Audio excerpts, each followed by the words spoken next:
Saya pun bertanya kepadanya, apakah Bapak berbahasa Melayu? Tidak, jawabannya.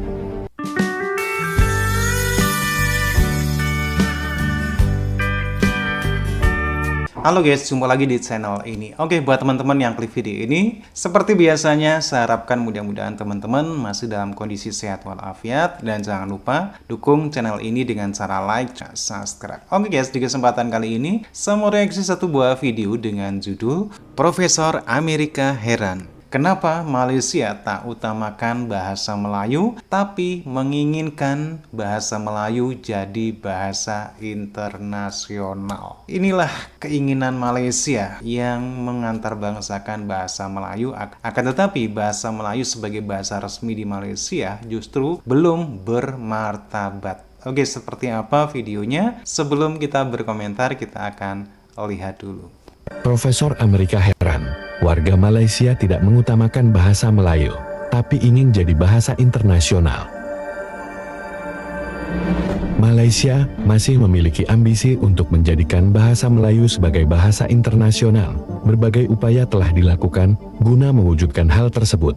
Salah satunya dengan memasukkan bahasa Indonesia sebagai bagian dari bahasa Melayu. Namun, seorang profesor dari Amerika memberikan kritik bahwa jika suatu negara ingin bahasanya diakui secara internasional, bahasa tersebut harus digunakan secara luas dan konsisten oleh seluruh warganya terlebih dahulu.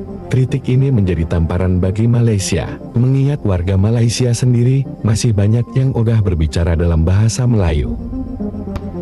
Untuk mempelajari mana-mana bangsa secara keseluruhan, pertama sekali kita perlu menguasai bahasanya. Beberapa tahun yang lalu saya ikut serta dalam konferensi Minda Islam orang Melayu di Malaysia. Dalam konferensi ini seorang Melayu dari Amerika Serikat mengucapkan pidato mengenai tema tersebut dalam bahasa Inggris. Saya pun bertanya kepadanya, apakah Bapak berbahasa Melayu? Tidak, jawabannya. Bukankah kita sanggup berpikir hanya berkat bahasa? Bagaimana mungkin seorang tidak berbahasa Melayu tetapi membicarakan minda pemikiran Melayu?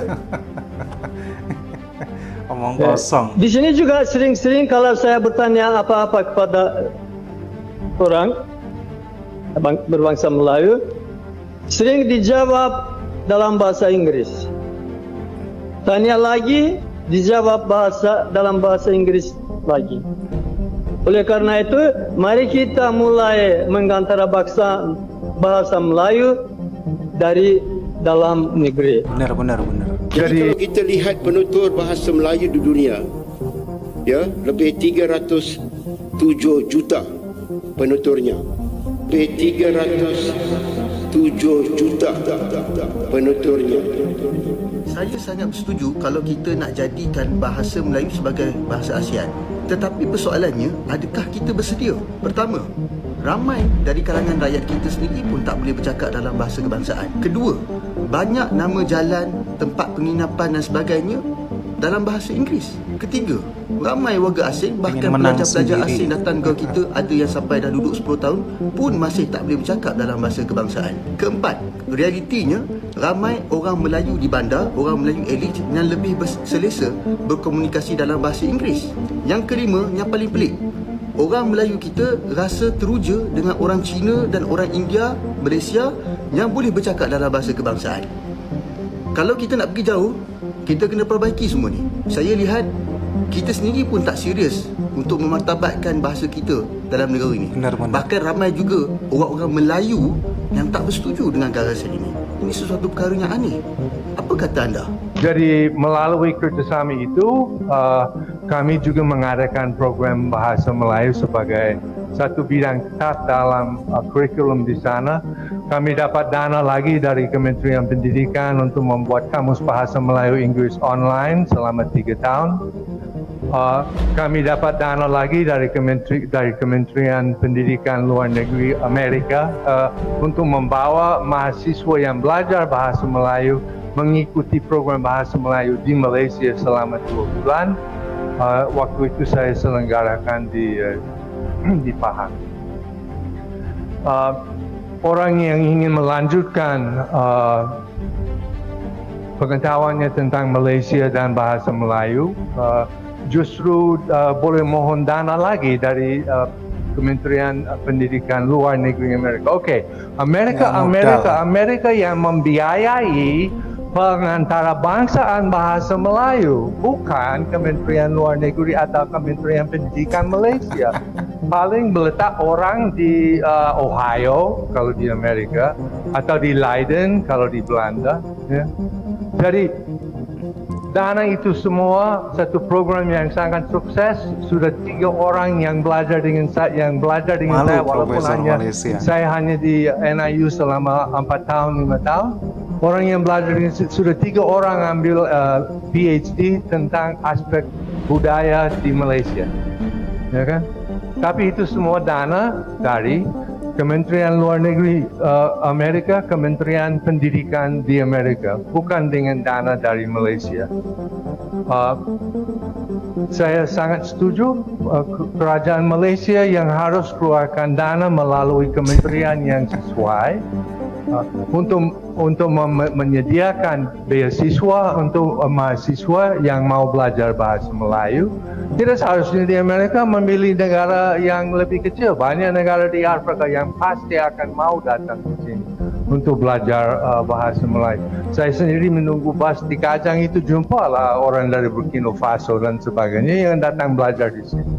Kerajaan Malaysia kalau ingin betul-betul melanjutkan atau maksud saya mengembangkan pengantarbangsaan bahasa Melayu itu bukan melalui setiap tahun ada simposium besar-besar dan sebagainya. Yang lebih penting lagi, ada program yang mantap dari berbagai bidang, dari berbagai kementerian untuk memajukan dan menarik orang untuk belajar bahasa Melayu di luar negeri. Dan mungkin belajar di Malaysia kemudian atau buat penelitian di Malaysia itu caranya di Amerika. Saya sendiri waktu buat penelitian di Indonesia untuk S3 saya, dananya semua dari Kementerian Pendidikan di Amerika. Saya hanya ingin merespon, membalas, mengangkat baliklah cerita tadi itu. Penguasa, saya lihat ada wakil negeri Belanda di sini. Dan dia boleh beritahukan bahwa semua buku yang dihadiahkan pada KITLV di Leiden sudah diserahkan pada perpustakaan dan tidak ada ruang baca Malaysia lagi. Kan dulu bertahun-tahun ada ruang baca buku-buku dari Malaysia. Semuanya sudah diserapkan. Tidak ada profil Malaysia lagi di situ. So artinya kita harus ambil tindakan yang bukannya buku, yang bukannya keras, bukannya barang, bukannya hadiah untuk orang yang pernah jadi profesor lama, jadi kita lantik dia bagi dia kerusi di Ohio kah atau di Leiden kah. Harus ada guru bahasa, harus ada penjagaan, harus ada pendidikan untuk guru bahasa. Jangan kirim lagi buku, kirim orang dan bawa orang kemari. Itu caranya untuk mengantarabangsakan bahasa Melayu. Bukan dengan banyak-banyak buku yang akhirnya diserapkan dan hilang dalam koleksi yang lebih besar, dan bukan dengan hanya menghadiahkan orang yang sudah berkhidmat di Malaysia, kita berikan dia 1-2 tahun di Amerika, di Belanda, di Jerman dan sebagainya. Tidak ada kesinambungan, ya kan? Tidak ada kesinambungan dalam semua projek seperti itu. So mungkin lebih baik saya tidak sambung lagi karena sudah habis waktu kah? Terima kasih. Bagaimana pendapatmu mengenai ini Sob? Tulis di komentar. Oke guys, demikian satu buah video yang menarik sekali, tamparan dari Profesor Malaysia untuk Malaysia, terutama para profesor pejuang bahasa Melayu di sana yang menginginkan bahasa Melayu go internasional, bahasa Melayu menjadi bahasa antar bangsa. Akan tetapi justru bahasa Melayu sebagai bahasa resmi, bahasa nasional di Malaysia belum martabat, belum bermartabat. Bahkan tidak jarang Profesor Profesor Malaysia mengeklaim bahasa Melayu telah mendunia. Bahasa Melayu dengan penutur sekitar 300 juta lebih. Padahal apa yang diklaim Malaysia ini adalah satu keberhasilan dari pejuang bahasa di Indonesia. Bagaimana bukti dari keberhasilan Indonesia? Yaitu dengan diangkatnya bahasa Indonesia menjadi bahasa ke-7 di